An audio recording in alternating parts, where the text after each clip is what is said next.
బీహార్ హమాలీల పేరిట IKP PSCS centre బాధ్యుల అవినీతిపైన జిల్లా collector సమగ్రమైన విచారణ జరిపి చట్టపరమైన చర్యలు తీసుకోవాలి. నూనె వెంకట స్వామి డిమాండ్. నల్గొండ జిల్లా వ్యాప్తంగా డిఆర్డీఏ, ఐకేపీ మరియు డీసీఓ, డీసీఎంఎస్, పీఎస్సీఎస్ల ఆధ్వర్యంలో జరుగుతున్న ధాన్యం కొనుగోలు కేంద్రాల్లో స్థానిక హమాలీల నోళ్లలో మట్టి కొట్టి బీహార్ నుండి కూలీలను రప్పించి రైతులు ఇచ్చే హమాలీ ఛార్జీలు సగానికి పైగా కొట్టేస్తున్న బాధ్యతలపై చట్టపరమైన చర్యలు తీసుకోవాలని ప్రజా పోరాట సమితి పీఆర్పీఎస్ రాష్ట్ర అధ్యక్షుడు నూనె వెంకటస్వామి డిమాండ్ చేశారు. ఈ రోజు జిల్లా కలెక్టర్ కు మెమోరాండాన్ని అందించారు.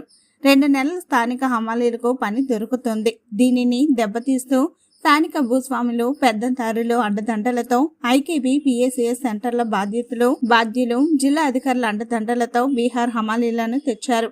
రైతుల పెంట ధాన్యానికి ఇచ్చే 45 రూపాయల్లో నివాసం, ఆహారం పేరిట సగానికి పైగా నొక్కేస్తూ అవినీతిమయంగా మార్చారు. దీనిపైన సమగ్ర విచారణ జరిపి స్థానిక హమాలీలకు పనులు కల్పించాలన్నారు.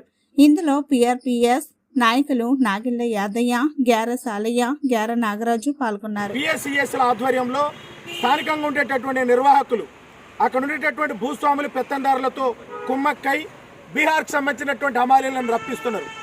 గత 15 సంవత్సరాలుగా ఐకేపీ పీఎస్సీఎస్ ధాన్య కొనుగోలు కేంద్రాలను స్థానికంగా ఉండేటటువంటి హమాలీలు నిర్వహిస్తున్నారు. వాళ్ళని కాదని వాళ్ళ నోళ్లలో మట్టి కొట్టి ఈ బీహార్ హమాలీలను తీసుకొచ్చి వాళ్ళకి ఆహారం పేరిట, నివాసం పేరిట రైతులు ఇచ్చేటటువంటి క్వింటా ధాన్యంలో 45 రూపాయల్లో 25 జేబులు పోసుకొని 20 రూపాయలు మాత్రమే బీహారీలకు ఇస్తున్నారు. చాలా తీవ్రమైనటువంటి అవినీతి ఇది. జిల్లా అధికారుల అండదండలు కూడా ఉన్నాయని స్థానిక అధికారులు చెప్తున్నారు. అందుకని జిల్లా కలెక్టర్ ఇలా త్రిపాఠి గారికి మేము ప్రత్యేకంగా కోరుతున్నాం, మీరు ఈ పీఎస్సీఎస్ ఐకేపీ కేంద్రాల్లో జరిగేటటువంటి తీవ్రమైనటువంటి అవినీతిని మీరు కంట్రోల్ చేయాలి. గత ఐకేపీ పీఎస్సీఎస్ ధాన్య కేంద్రాలన్నీ కూడా స్థానిక హమాలీల మీదనే ఆధారపడి ఉన్నాయి. వాళ్ళందరినీ కూడా మట్టి కొట్టి దూరంగా నెట్టడం కరెక్ట్ కాదు. స్థానిక హమాలీలకు పనులు కల్పించాలి. వాళ్ళు కాదు కూడదు అన్నప్పుడు నువ్వు ఎక్కడి నుంచి తీసుకొచ్చుకుంటావు అనేది వేరే విషయం. అది కూడా మీరే ప్రత్యేకంగా తీసుకొచ్చి వాళ్ళకి 20 రూపాయలు ఇచ్చి మీరు జేబుల్లో 25 రూపాయలు వేసుకోవడం అనేది సరైనది కాదు.